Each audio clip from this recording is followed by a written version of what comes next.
একটা কথাই বলি,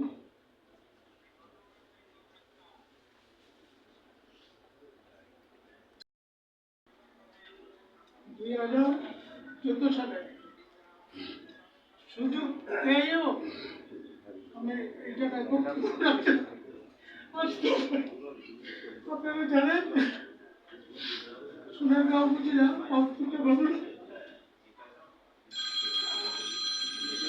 সব মামলায়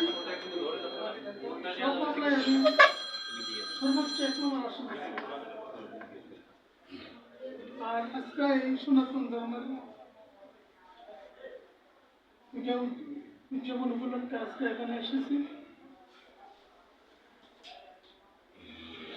আমি আপনাদেরকে কতটুকু করেছি সেটা আপনারা বলেছেন, তবে এই সোনারগাঁয়ে আমি যখন জন্ম বুঝতে হয়েছি কোনো সোনারগাঁয়ে এই পূজা মণ্ডল কোনো অনাকাঙ্ক্ষিত কোনো ঘটনা ঘটেনি আমার জানা সত্ত্বে। আমরা যতটুকু পারছি আমরা পাশে থাকছি, আমরা সহযোগিতা করছি। তবে এই আগামীতে এখন এটা যদি আমরা সরকার ক্ষমতা না হইলেও ধরেন আমরা এখন একটু মুক্ত, এখন আমাদের দায়িত্ব আছে। কারণ বিগত সবার 16 বছর ছিল, কিন্তু আমার বেলা 18 বছর।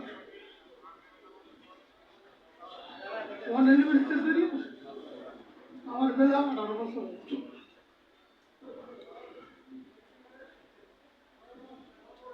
2018 সালে আমি বাংলাদেশ জাতীয়তাবাদী দল থেকে বাংলাদেশ জাতীয়তাবাদী দল থেকে সংসদ নির্বাচন করার জন্য আমি নমিনেশন পেয়েছিলাম। নির্বাচন চলাকালে আইন শৃঙ্খলা মিটিংয়ের মধ্যে সেখানে সোনারগাঁও থানার ভারপ্রাপ্ত নির্বাহী কর্মকর্তা ইউনি সাহেব ছিল, সোনারগাঁও থানার ভারপ্রাপ্ত কর্মকর্তা ওসি সাহেব ছিল, আরো উপজেলার সকল কর্মকর্তা ছিল, রাজনীতি ছিল। সেখানেও আমার উপরে আক্রমণ এই ইউনিভার্সিটি আইন শৃঙ্খলা মিটিংয়ের মধ্যে। তাহলে আমরা কতটুকু নির্যাতিত হয়েছি। আমি আমার একটা ব্যক্তিগত কথা বলি, এই যে উপজেলার এখানে বসেছি সেই উপজেলায় কিন্তু আমার বাপদাদা দল বিঘা টাকা দান করা হয়েছে, এত করে নিতে পারেনি। এখন সোনারগাঁও থানা, আগে ছিল বৈদ্যবাজার থানা, সেই থানাও আমার বাপদাদা দানের পেয়েছিল। এই 16 বছর আমরা কিনা এখন আসতে আমাদের প্রফেসর দর্শক বলে গেছে আমরা আসতে পারি, কিন্তু আমরা যখন 91 থেকে 96 পর্যন্ত ক্ষমতা ছিলাম, আর 2001 সাল থেকে 2006 সাল পর্যন্ত ক্ষমতা ছিলাম, আমরা এখন সাংবাদিক ভাইরা আছে ওপেন মুক্ত, সব দলে কিন্তু এরা চলাফেরা করতে পারত, সব দল আসতে পারত, সব দল সরকারি কন্ট্রাক্ট করতে পারত। কিন্তু আমার জীবনে কিন্তু আমি কোনো সরকারি কন্ট্রাক্ট করিনি, কোনো ব্যবসা করিনি। আমার ব্যক্তিগত ব্যবসা আছে, আমার ব্যবসা আছে। 111-এ আমার এক জায়গা মামলা চলেছিল, 2009 সালে ক্ষমতা করে আমার নিজস্ব জায়গা, সব কাগজপত্র আমার নিজস্ব জায়গা, এক মহিলা মেম্বার নিয়ে আওয়ামী লীগের নেত্রী জোরপূর্বক দখল করে বিলিং করে আছে, জোরপূর্বক সব কাগজপত্র আমার। এখানে আইনশৃঙ্খলা ভাইরা সবাই আছেন, সাংবাদিক ভাইরা আছেন, অনেক সাংবাদিক ভাইরা আমার প্রশ্ন করে আমার জায়গা যখন দখল করছে তখন তো আপনারা আমারও প্রশ্ন করেন নাই, তারাও প্রশ্ন করেন নাই। এটা সাংবাদিক ভাইয়ের কাছে আমার জিজ্ঞাসা, অনুরোধ না জিজ্ঞাসা। কারণ আমাদের মেঘনাগরের যে মৌজা চরমদাস মৌজা, এই মঞ্চটি কিন্তু 6 কিলোমিটার লম্বা এবং 1.5 কিলোমিটার পাশ। এই মঞ্চটি কিন্তু আমরা কর্মবিধান।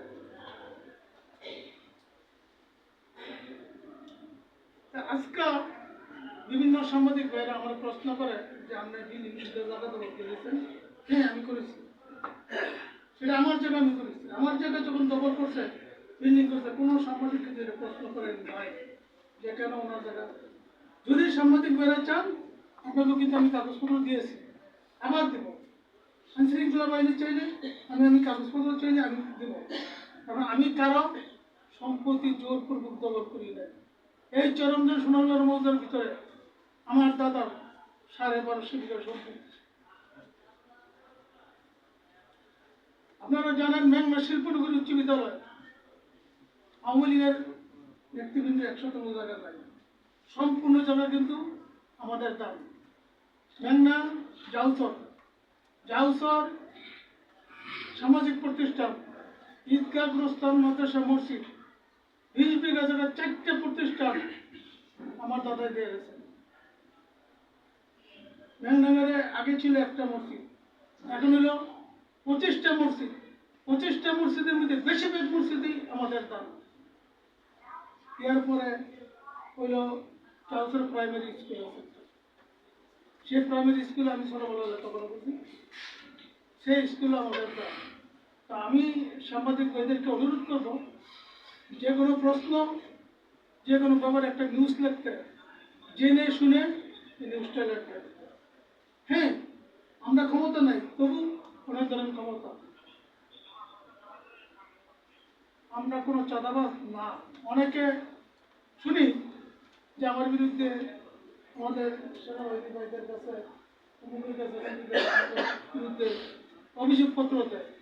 আমি সেনাবাহিনী ভাইদেরকে, পুলিশ বাহিনীকে, যৌথ বাহিনীকেও অনুরোধ করব, কিন্তু অভিযোগ দিলে সেই অভিযোগটা ঠিক মতন যাচাই করে আমার বিএনপি নেতৃবৃন্দকে ধরে। যদি সে কোনো দোষী হয়ে থাকে, তার জন্য আমি কোনো ইয়া করবো না, অনুরোধ করবো না, রিকোয়েস্ট করবো না, তার সাথে সে প্রয়োজন। বাংলাদেশের মধ্যে একমাত্র সোনারগাঁও থানার এই যে 5ই আগস্টের পরের থেকে আমার সেক্রেটারি বলে গেছে, ইকবাল ভাই বলে গেছে, সবাই বলে গেছে, সোনারগাঁও থানা আওয়ামী লীগের বাড়িঘর কন, আমাদের হিন্দু সম্প্রদায়ের বাইরের বাড়িঘর কন, হিন্দু সম্প্রদায়ের বাইরের ধর্মীয় অনুষ্ঠান কন, উপজেলা সরকারি বাসভবন, সরকারি স্বাস্থ্য কমপ্লেক্স সব, থানা সব, আমরা এই সোনারগাঁয়ে ছোট বড় মিলে না হলো 2 থেকে 250 ইন্ডাস্ট্রি আছে। কোনো ব্যক্তি বলতে পারবো না যে কোনো মেয়েকে কোনো সরকারি প্রতিষ্ঠানে কোনো হিন্দু সম্প্রদায়ের ভাইদেরকে ধর্মীয় অনুষ্ঠানে বাড়ি করে একটা আসল লেগেছে, কোনো পত্রিকাকে আপনারা এটা পয়সা না দিয়েছেন? যাও, আমি আপনাদের কই, আপনাদের এই পূজা মণ্ডলে বিগত আমি মোটামুটি আমার বয়স 64, আমার বয়স যখন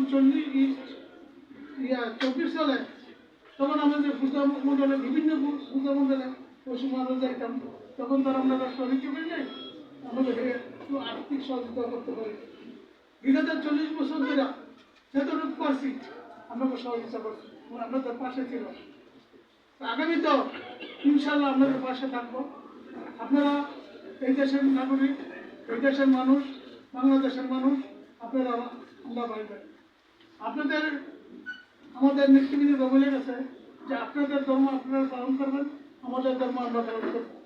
ইনশাল্লাহ আমরা থাকতে, সোনারগাঁও থানা বিএনপি থাকতে, সোনারগাঁও থানা অন্যান্য দল থাকতে